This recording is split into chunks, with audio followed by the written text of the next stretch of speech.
I've always found comfort in the solitude of being home alone.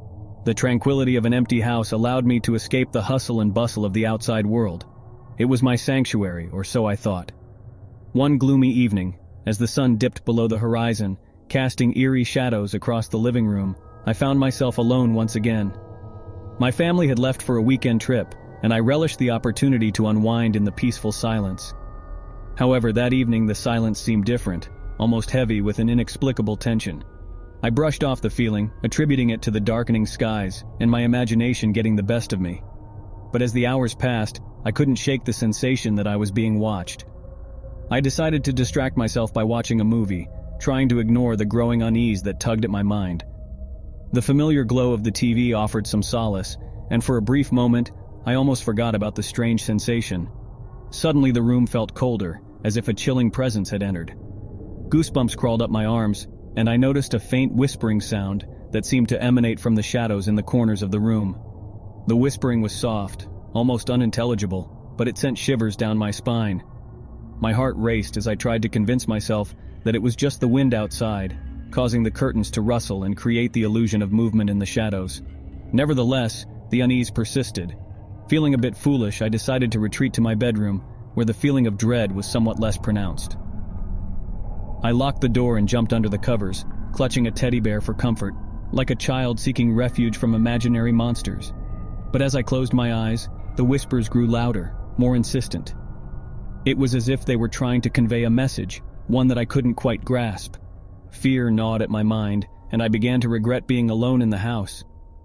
Desperate to dispel the haunting feeling, I turned on all the lights, hoping that the brightness would banish the shadows and their sinister murmurs. Yet, the whispers persisted, undeterred by the light's intrusion. The house creaked and groaned, its every sound now magnified into a deafening cacophony.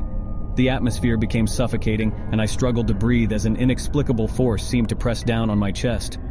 My phone, sitting on the bedside table, suddenly lit up with a notification sound, startling me. It was an unfamiliar number, and the message read, "Leave the house now." Unease turned into terror, and I thought about calling the police, but what could I tell them? That I was being haunted by shadows and whispers? As the night wore on, I considered fleeing the house, but fear paralyzed me. I was trapped in a nightmare, unable to escape the torment of whatever malevolent presence lingered within those walls. The whispers grew louder, taking on a more malevolent tone, and I could swear they were calling my name. "Come to us," they hissed, their sinister words seeping into my very soul. I couldn't take it any longer. With trembling hands, I dialed my parents' number, praying they would answer. But all I got was their voicemail, and my heart sank. They were miles away, oblivious to the terror I was facing. In a desperate attempt to regain control, I decided to confront the whispers head-on. Gathering every ounce of courage I had left, I stepped into the hallway, where the shadows seemed to dance and writhe, mocking me. With a trembling voice, I demanded, "Who are you? What do you want?" For a moment everything fell silent. Then a voice, chilling and otherworldly, replied, "We are the forgotten souls, lost in the void between worlds. And now, we want you." My blood ran cold, and I turned to run, but the house seemed to twist and distort around me. There was no escape. The shadows engulfed me, and I felt an overwhelming sense of despair and hopelessness. In that moment, I realized the whispers weren't just in the house, they were inside my mind, feeding on my fear. I was their prisoner, and there was no way out. As the night wore on, the whispers consumed me, and I became one with the shadows, forever lost in the darkness of my own home.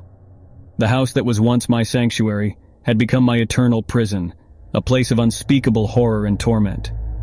And so I remain, a mere echo of the person I once was, trapped in the malevolent embrace of the whispering shadows.